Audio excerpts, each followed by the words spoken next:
Hi viewers, welcome to our channel. ప్రస్తుతం మనతో పాటు జర్నలిస్ట్ చరణ్ పర్మి గారు ఉన్నారు. వారితో ఒకసారి మాట్లాడదాం.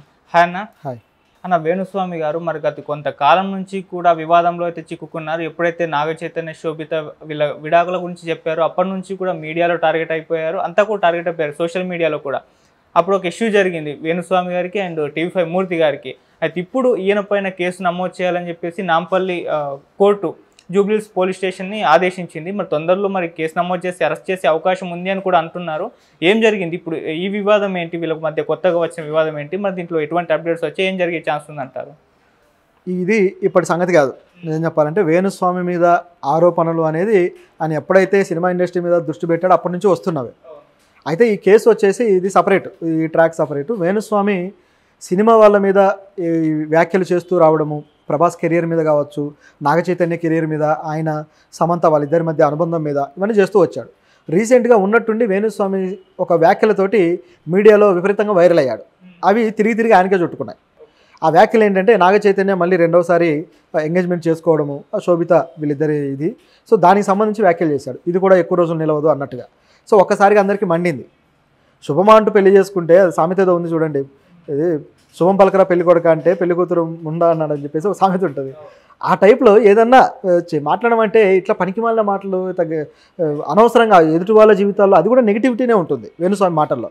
దాంతో సినిమా జర్నలిస్టులు అలాగే సినిమా కొంతమంది వ్యక్తులు ఎవరైతే ఉన్నారో ఫిలిం ఛాంబర్ నుంచి కూడా వేణుస్వామికి అఫీషియల్గానే కాల్స్ వెళ్ళి వేణుస్వామి జాగ్రత్తగా ఉండాలని చెప్పేసి నోటీసులు ఇచ్చారు. అంటే ఇలా మాట్లాడడం సరైంది కాదు అని చెప్పి. ఇంకా సినిమా జర్నలిస్టులు అయితే ఆయన కంట్రోల్ చేయాలని చెప్పేసి వీళ్ళు రియాక్ట్ అయ్యి ఫిలిం ఛాంబర్కి ఫిర్యాదు చేయడంతో వేణుస్వామి గారు ఆయన వైఫ్ ఇద్దరు కలిసి కూడా వీడియోలు పెట్టారు. అంటే ముఖ్యంగా ఆయన వైఫ్ అయితే ఫిలిం జర్నలిస్ట్ని తిట్టడం మొదలెట్టారు. మీరు సినిమా వాళ్ళ మీద ఇష్టమైన వార్తలు రాసుకోవచ్చు, మీరు ఇష్టంగా ఉన్నట్టు వాళ్ళని తిడుతూ గాసిపులు పుట్టించవచ్చు, మేము మాట్లాడితే తప్ప అని. అంటే వీళ్ళు మాట్లాడేది తప్పు అని చెప్పాలనుకుంటే వాళ్ళు మాట్లాడేది కూడా తప్పుని ఒప్పుకోవాలి ఫస్ట్. ఇప్పుడు ఆవిడ అది చేయలేదు. సినిమా వాళ్ళ మీద మీరు రాస్తున్నారు, మేము రాస్తున్నాం, చెల్లుకు చెల్లి అన్నట్టు ఆవిడ మాట్లాడింది కూడా. అది కూడా ఒక విధమైన అమాయకత్వమే. అవును, మీరు తప్పుడుగా రాస్తున్నారు, మీరు మానేయండి, అప్పుడు మేము మానేస్తామని చెప్పడం అది కరెక్ట్. లేదా మేమే తప్పు చేయలేదు అంటే వాళ్ళు ఏ తప్పు చేయలేదని కూడా ఒప్పుకోవాలి. అలా లేకుండా ఆవిడ ఒక రకంగా తమను తాము సమర్థించుకుంటూ సినిమా వాళ్ళ మీద మీరు రాసినట్టే మేము రాస్తాము, మేము మాట్లాడతాము అన్నట్లుగా మాట్లాడారు. సో ఇదంతా బాగా వైరల్ అయిన తర్వాత ఉన్నట్టుండి ఈ టాపిక్లోకి మూర్తి గారు ఎంట్రీ ఇచ్చారు. ఎప్పుడైతే మీడియా మీద విమర్శలు వచ్చాయో సో మీడియా సీరియస్గా తీసుకుంది. సో ఎవరో ఒకరు రియాక్ట్ అవుతారు కదా, ఆ రియాక్ట్ అయిన వాళ్ళు ఎవరయ్యా అంటే మూర్తి గారు, టీవీ5 మూర్తి గారు రియాక్ట్ అయ్యారు.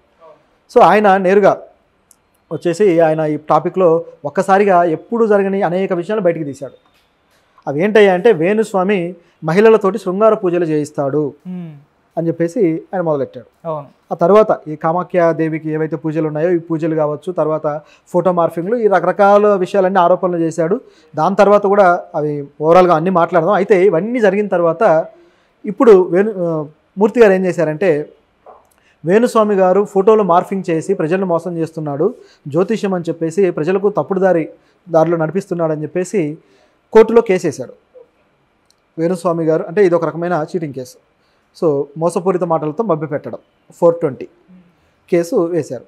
అయితే దీన్ని కోర్టు తీసుకుంది, నాంపల్లి కోర్టు దీన్ని విచారించి వేణుస్వామి గారిని చర్యలు అదుపులోకి తీసుకోండి అని చెప్పేసి మన పోలీసులు జూబ్లీహిల్స్ పోలీసులకు చెప్పడం జరిగింది. ఆదేశాలు జారీ చేసింది. ఇప్పుడు వేణుస్వామి గారిని వాళ్ళు అదుపులోకి తీసుకొని విచారించాల్సిన అవసరం ఉంది. సో ఇది జరిగేది. అయితే విచారించిన తర్వాత మరి వాళ్ళు ఛార్జ్ షీటు దాఖలు చేస్తారా ఏంటనేది చూడాలి. అయితే ఎందుకు వేణుస్వామికి ఈయనకి ఈ రేంజ్లో వచ్చింది? నిజానికి ఈ సంఘటన వాళ్ళిద్దరి మధ్య టీవీ డిబేట్ కావచ్చు, వారు కావచ్చు జరిగి దాదాపు 3 వారాలు అవుతుంది.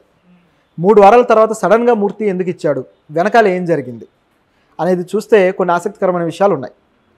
ఏంటంటే మూర్తి గారు ఎప్పుడైతే వేణుస్వామి గారి మీద ఆరోపణలు చేశాడో అప్పుడే మహిళలకు సంబంధించి మహిళలను లోబర్చుకోవడానికి ఆయన ఇటువంటి పూజలు చేస్తాడని చెబితే దానికి వేణుస్వామి గారు రిప్లై ఏమి ఇచ్చాడంటే దీనికి సంబంధించి 5 మకారాలతో ఉన్న పూజలు ఉంటాయి అని చెప్పేసి మద్యము, మైథునము ఈ టైప్లో ఒక 5 రకాల ఇవి చెప్పాడు. సో వీటి ప్రకారం జరుగుతుంది అక్కడ. కాబట్టి మైథునం అంటే తెలిసిందే కదా. సో కాబట్టి దాన్ని శృంగార పూజ అని తెలుగులో అన్నా సరే అది కామాఖ్యాదేవికి చేసే పూజ కాబట్టి ఆ పద్ధతిలో ఉంటుందని ఈయన అంటాడు.